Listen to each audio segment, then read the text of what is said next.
बिस्मिल्लाहिर्रहमानिर्रहीम। Welcome back to barrister Kamran Ilyas law chamber. जैसा कि आप सबको मालूम है कि 8 फरवरी को जनरल इलेक्शन हुआ, जिसके अंदर कोई भी पार्टी सादा अक्सरियत तो नहीं ले सकी। अब मुल्क के अंदर पॉलिटिकल सिचुएशन थोड़ी सी ऐसे है कि पार्लियामेंट आपकी हंग बनने जा रही है, अपोजिशन भी आपकी स्ट्रॉन्ग होगी। तो देखना ये है कि ये हुकूमत अब बनाएगा कौन। इस चीज़ को अब हमने देखना ये है कि कवानीन इसके बारे में क्या कहते हैं, कॉन्स्टिट्यूशन इसके बारे में क्या कहता है। तो आज के हम इस छोटे से वी लॉग के अंदर आपको ये एक्सप्लेन करेंगे कि नेक्स्ट स्टेप क्या होगा।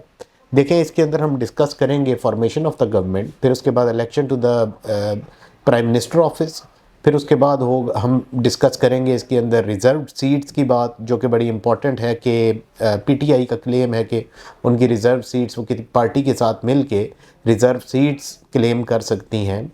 और उसके बाद हम बात करेंगे जो आपके इंडिपेंडेंट कैंडिडेट्स हैं, जो कि क्योंकि पीटीआई के पास तो कोई इंतखाबी निशान नहीं था, तो उसकी वजह से बहुत से इंडिपेंडेंट कैंडिडेट जो कि बैक्ड बाय पीटीआई थे, उन्होंने इलेक्शन लड़ा है। तो उनकी अब पोजीशन क्या होगी, क्या उन्हें कोई पार्टी ज्वाइन करनी पड़ेगी और उनके पास कितना टाइम है पार्टी ज्वाइन करने का।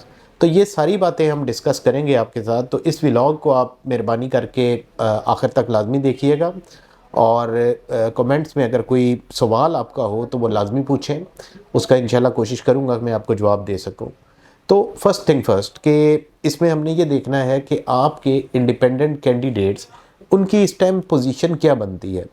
देखें, इंडिपेंडेंट कैंडिडेट्स के पास जो वक्त है वो है जब इनका नोटिफिकेशन हो जाएगा ऑफिशियल गज़ट के अंदर। उसके बाद उनके पास 3 दिन का टाइम होता है कि उन्होंने किसी पॉलिटिकल पार्टी को ज्वाइन करना होता है। अगर वो किसी पॉलिटिकल पार्टी को ज्वाइन नहीं करेंगे तो उसके बाद उस 3 दिन के बाद वो किसी पॉलिटिकल पार्टी को ज्वाइन नहीं कर सकेंगे। 3 दिन का टाइम है उनके पास। तो ये टाइम शुरू होगा 22 फरवरी के बाद, ऑफिशियल गज़ट में आ जाएगा 22 फरवरी को। उसके बाद इनके पास 3 दिन होंगे।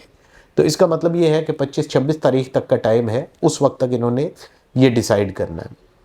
ये बेसिकली होता इसलिए है कि इंडिपेंडेंट कैंडिडेट्स बाद में जाके, मतलब एक दफ़ा पार्टी ज्वाइन करने के बाद में ये प्रॉब्लम्स क्रिएट ना करें और ये रिज़र्व सीट्स वगैरह का मसला बन जाता है। कि देखें ना, इंडिपेंडेंट कैंडिडेट्स किसी के साथ आ जाते हैं तो सीट्स नेशनल असम्बली के अंदर बढ़ जाती हैं, तो उसी हिसाब से उन्हें रिज़र्व सीट्स मिलेंगी।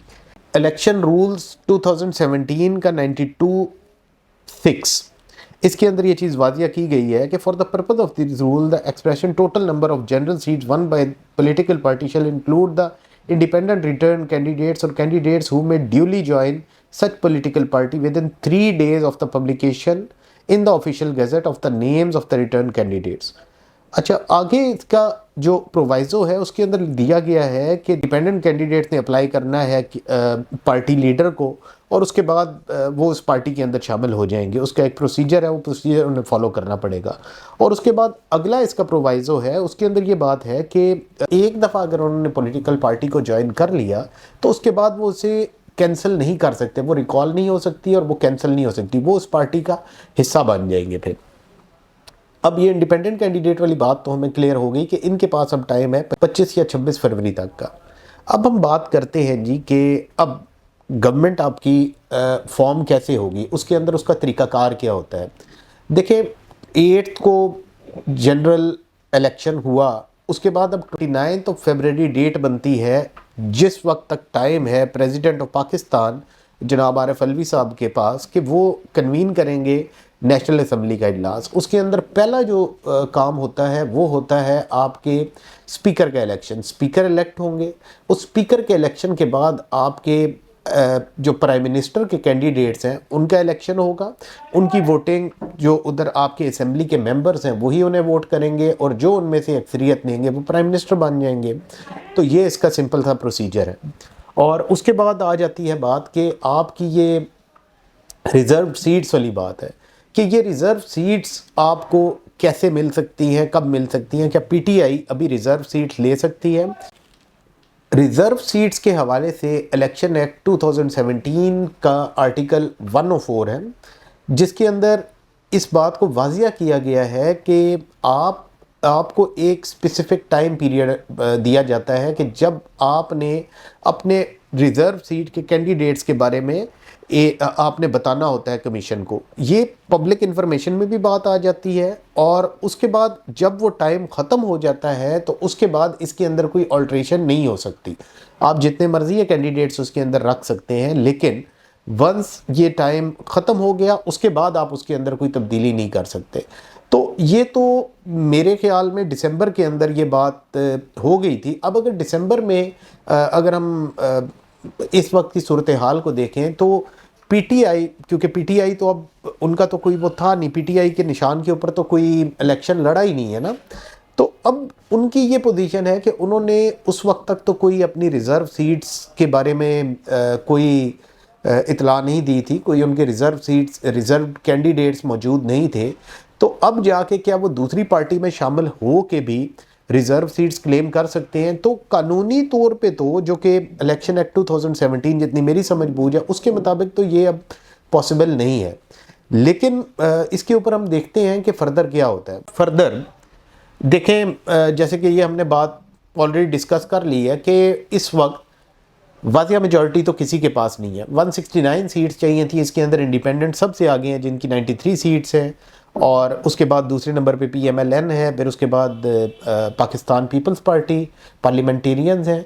तो अब जो भी हुकूमत बनेगी वो तो मिला जुला के ही बनेगी। उसके अंदर जैसे कि ये बात पहले भी की गई है कि इसके अंदर आपकी हुकूमत तो इतनी स्ट्रॉन्ग नहीं होगी, लेकिन आपकी अपोजिशन बल्कि स्ट्रॉन्ग होगी। इसका मतलब ये है कि हुकूमत को काफ़ी ज़्यादा बर्डन लेना पड़ेगा जो भी हुकूमत बनाता है। उम्मीद यही रखते हैं, ख्वाहिश हमारी ये है कि जो भी हुकूमत बने वो मिलजुल के काम करे। सारी पॉलिटिकल पार्टीज़ को इस वक्त पाकिस्तान की जो सिचुएशन चल रही है इसमें मिलजुल के काम करना पड़ेगा, ताकि हम ये जो हमारा माशी बहरान है इसमें से निकल सके। और ये सियासत तो आगे भी चलती रहेगी, इसी तरह ये इलेक्शंस भी होते रहेंगे, लेकिन मेन चीज़ ये है कि इस मुल्क को सियासी बहरान से निकालना। इम्पेशेंस वाली बात है, तो पेशेंस बहुत ज़रूरी है यहाँ पे, और एक दूसरे का साथ दें पाकिस्तान के लिए, एक दूसरे के लिए नहीं पाकिस्तान के लिए। एक दफ़ा पाकिस्तानी बन के जी सोच लें, ये जो भी काम करना है वो पाकिस्तानी बन के करें, रादर देन अपनी पार्टी एफिलिएशंस और उसके बाद अपनी सीटों के लिए। तो इंशाल्लाह उम्मीद है कि इससे पाकिस्तान के हालात में बेहतरी भी आएगी। तो आज का व्लॉग मैं यहीं पे ख़त्म करता हूँ। उम्मीद है कि आपको पसंद आया होगा। तो इंशाल्लाह बहुत जल्दी हाज़िर होंगे आपके पास एक नया व्लॉग लेके। जी थैंक यू वेरी मच।